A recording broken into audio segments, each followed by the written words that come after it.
On the morning of October 25, 1944, a small American destroyer turned toward one of the strongest battle fleets still left in the world. Her name was USS Johnston.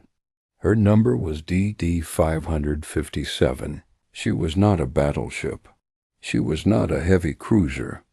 She was a thin, fast, hard-working destroyer, built to protect bigger ships, hunt submarines, make smoke, and fight when called.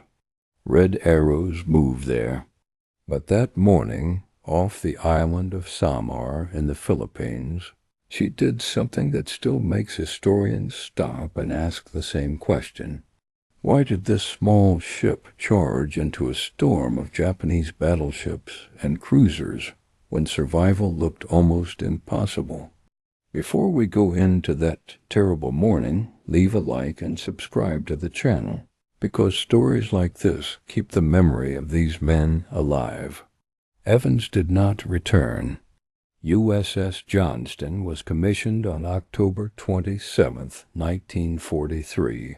She was a Fletcher-class destroyer, built at Seattle, Washington, during a time when the whole world was burning in war. Her first captain was Commander Ernest Evans, a brave officer from Oklahoma.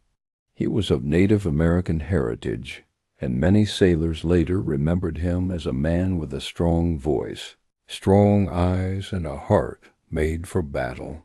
From the first day, he wanted his crew to understand one thing. Johnston would never be a ship that ran from danger. But before the smoke, before the fire, before the desperate turn toward the Japanese fleet, Johnston was also home. More than 300 men lived inside her steel body. They slept in tight spaces. They ate quick meals. They joked when they could. The Japanese force was surprised. Some carried letters from wives, mothers, fathers, and children. Some had photos folded in pockets. Some were very young, barely old enough to understand how large the ocean could feel at night. Of the 327 men aboard, only 141 survived. To the world, Johnston was a ship.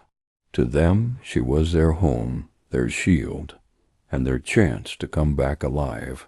The carriers were in grave danger. In early 1944, Johnston moved into the Pacific War. She had helped slow a far stronger force.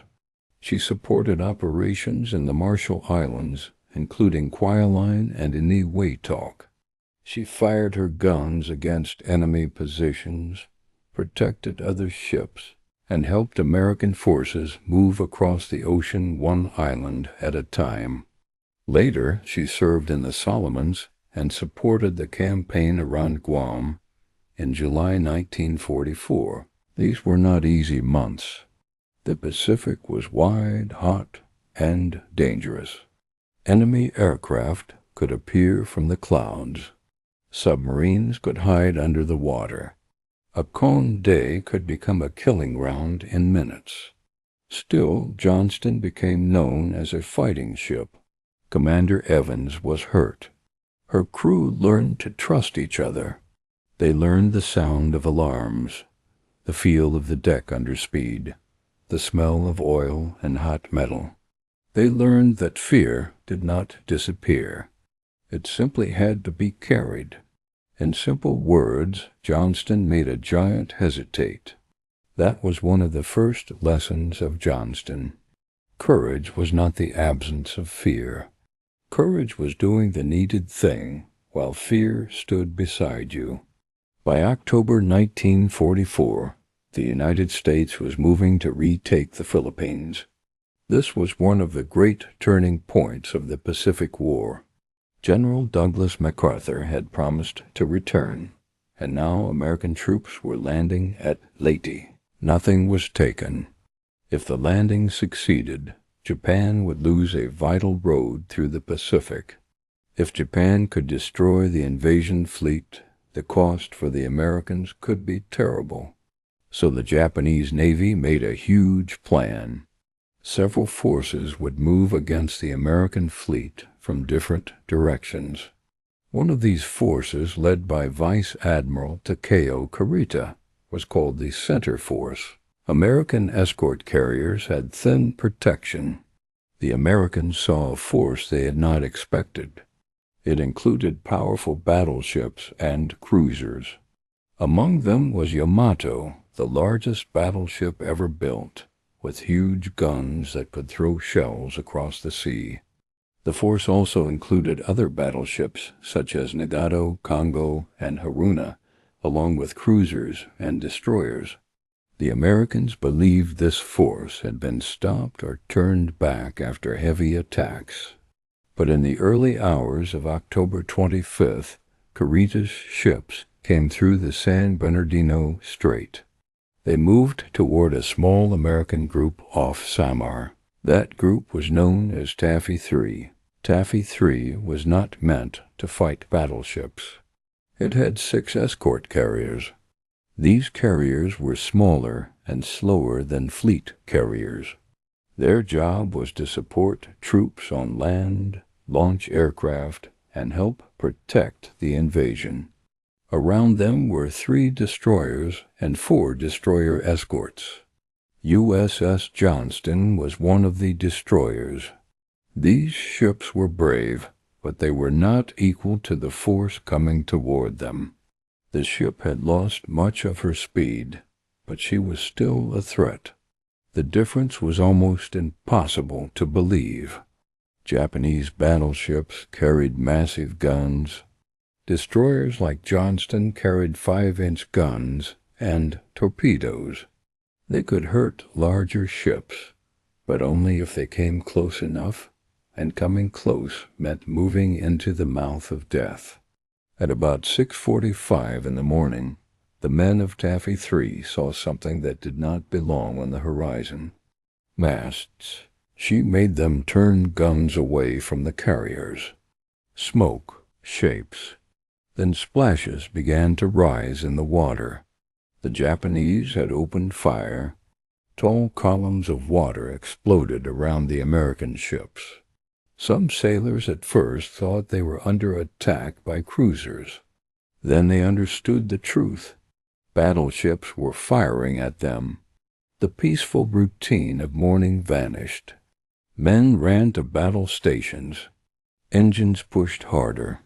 Smoke screens began to spread across the water. The escort carriers turned away, trying to escape. Their aircraft began launching, sometimes with whatever weapons they had, even if those weapons were not made for attacking heavy warships. Pilots would soon dive against the Japanese with bombs, rockets, depth charges, and even empty guns, just to distract them.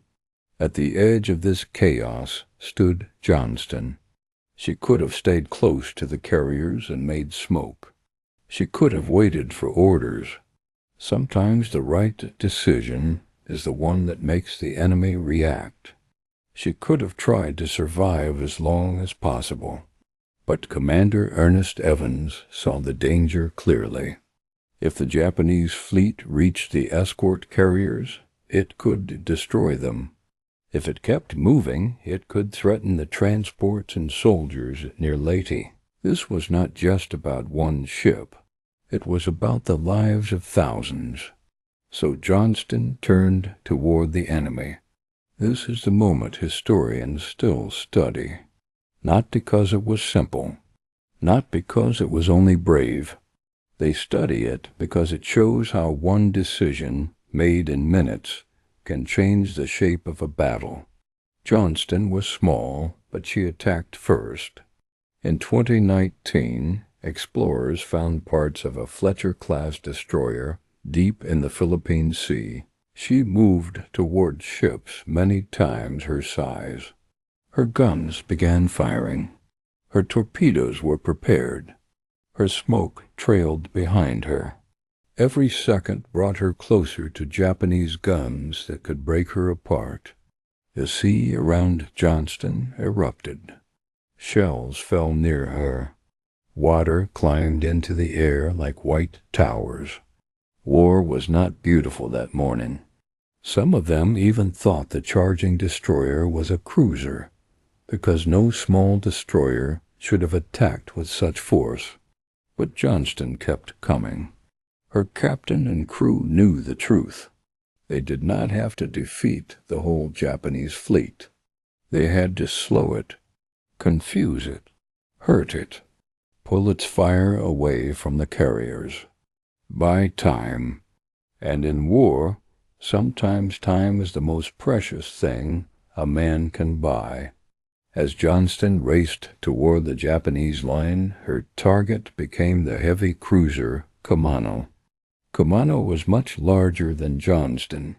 She had heavier guns, thicker protection, and the power of a major warship. But Johnston had speed, surprise, torpedoes, and a crew that was ready to fight at close range. The destroyer fired her 5-inch guns again and again. The men worked fast. Shells moved from hands to gun mounts. Orders passed through noise and smoke. The air shook. Johnston's gunfire struck Kumano's upper works and started damage on the cruiser. Then Johnston launched torpedoes. At least one torpedo hit Kumano and blew off part of her bow. The damage forced Kumano out of the fight. This was a huge result from a small ship. By mid-morning, the destroyer was in terrible shape. In only minutes, Johnston had hurt one of the powerful ships leading the Japanese attack. But success came with a terrible price. Around 7:30 in the morning, heavy shells hit Johnston. For years, some reports said these were 14-inch shells from Congo. Later study of Japanese records showed that the damage likely came from Yamato's huge guns and secondary guns. What matters for the story is the effect. Johnston was smashed. Large shells tore through her thin hull. Because the shells were made to pierce armor, some passed through without exploding. That fact saved her from instant destruction. But the damage was still awful. Power was lost in parts of the ship. Steering became difficult. Speed dropped. Fires broke out. Men were killed and wounded. She fired on the enemy destroyers and helped break up their attack. The bridge was damaged. Her engines and guns could no longer answer the way they had before. He lost fingers on one hand and his clothes were torn. But he stayed in command. He moved to the after steering area and continued to direct the ship. Johnston was bleeding, but she was not dead. This is another reason historians study her. Many ships fight well when they are strong. Johnston kept fighting when she was broken. The battle around Samar became a scene of confusion and courage. Taffy III's other destroyers, Hull and Heermann, also charged. The destroyer escort Samuel B. Roberts fought like a much larger ship. The escort carriers launched aircraft under fire. Pilots attacked again and again. Some planes had no proper anti-ship weapons left, but they still made runs at the Japanese. They wanted to make the enemy turn, hesitate, and waste time. Johnston came out of smoke and rain, damaged, but still dangerous. She fired at Japanese ships whenever she could. She helped support the attacks of the other small American ships. She made smoke. She moved between the Japanese and the carriers. The wreck was treated as a war grave. Every action was another attempt to protect the slower, weaker escort carriers behind her. For the Japanese, the battle became more confusing than expected. They had the stronger force, but they faced smoke, aircraft, torpedoes, and small ships that attacked as if they were much larger. The American escorts did not behave like ships that knew they were outmatched. They behaved like ships that had already accepted the cost. The Japanese commander, Vice Admiral Kurita, had been through heavy attacks before reaching Samar. His force had already lost ships in the wider Battle of Leyte Gulf. Now, in the smoke and confusion, he could not clearly see the exact size and type of the American ships. The brave attacks by Johnston and the other escorts made the small American force look more dangerous than it was. That mattered. War is not only metal against metal. It is also information, fear, judgment, and time. Johnston's crew kept fighting in terrible conditions. Water entered the ship. Fires had to be controlled. Wounded men needed help. Some guns were knocked out. Others kept firing. She was like a wounded animal that refused to stop protecting its young. One of the most dramatic moments came when Johnston saw Japanese destroyers forming for a torpedo attack against the American escort carriers. If Japanese destroyers launched torpedoes into them, the result could be deadly. Johnston moved to stop them. Once again, the small ship bought time for others. At this point, Johnston was no longer just making one charge. She was fighting many small battles inside one large battle. She had attacked Yamato. She had taken heavy damage. She had returned to defend the carriers. She had supported other American escorts. She had fired at larger ships. She had challenged destroyers. Every move used up more of the ship. Every minute took more from the crew. The American escort carrier, Gambier Bay, came under heavy fire and was eventually sunk. The Japanese saw small ships, but did not always know what they were. Hull was also lost. Samuel B. Roberts fought with incredible courage and was sunk as well. The sea filled with smoke, oil, wreckage, and men in the water. Yet the sacrifice was not empty. The Japanese advance had slowed. The escort carriers had more time to flee. Aircraft kept attacking. The small boys of Taffy 3, as destroyers and destroyer escorts were often called, were changing the battle by refusing to act small. This is where the question becomes deeper. Why do historians still study Johnston's charge? Because the charge was not only an act of bravery, it was a tactical decision under extreme pressure. Commander Evans understood that waiting meant death for the carriers. Attacking meant probable death for Johnston, but it also gave the carriers a chance. He chose the action that gave the mission a chance, not the action that gave his own ship the best chance. That is the hard lesson. In battle, the right decision is not always the safe decision. Johnston forced the Japanese to react. She made them worry about torpedoes. She hurt Yamato.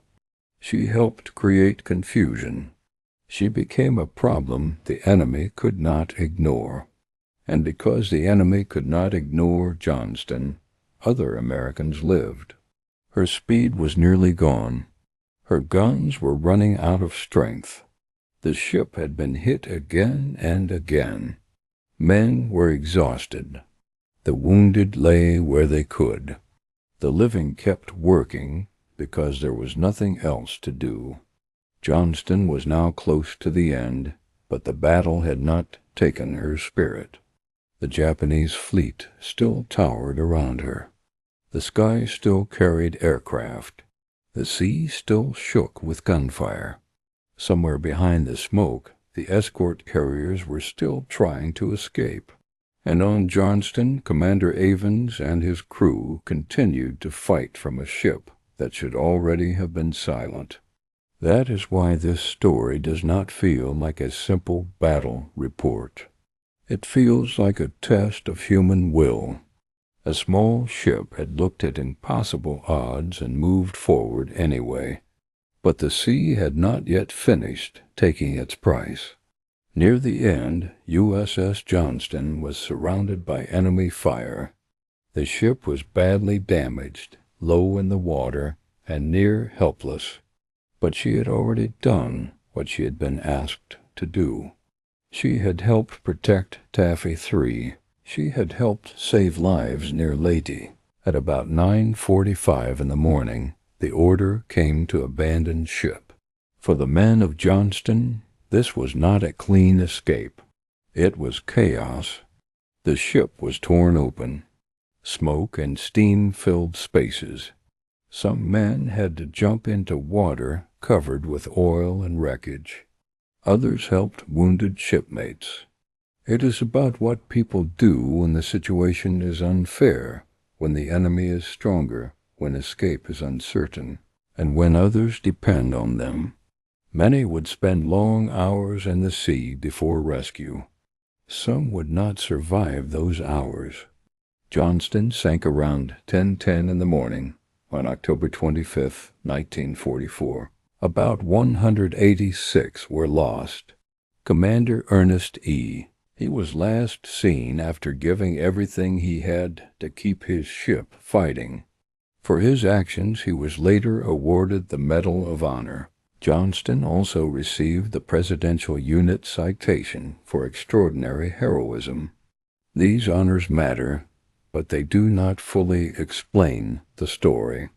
Medals can name courage, but Johnston's first charge became one of the clearest symbols of the whole fight.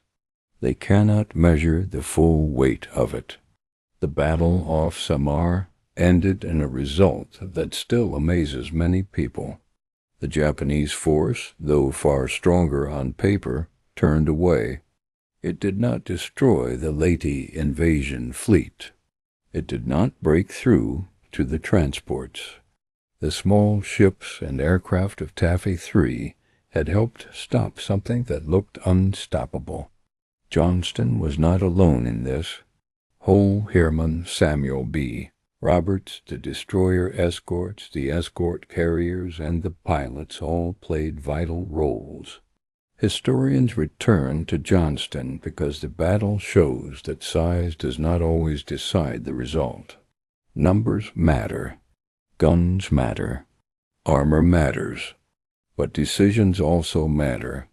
Speed matters. Surprise matters. Smoke matters. Moral courage matters. Johnston did not sink Yamato. She did not destroy the whole Japanese fleet. That is not the lesson. The lesson is that she changed the enemy's behavior at the exact moment when change was needed. That hesitation helped save lives. For sailors, this story became a lesson in leadership. Commander Evans did not wait for perfect information. He did not wait for safety. He saw the mission and acted. His crew followed because they trusted him and because they trusted each other. A ship is not only steel, engines, and guns. A ship is also the bond between people inside it. When that bond is strong, even a small ship can become something larger than its size. For historians, the battle is also a lesson in confusion. On maps, war can look clean. Blue arrows move here. But on the morning of October 25, 1944, the real sea was full of smoke. Rain, fire, bad signals, fear, and wrong guesses. Pilots attacked with whatever they carried. Ships turned to avoid torpedoes. Shell splashes hid targets. In that confusion, bold action had great power.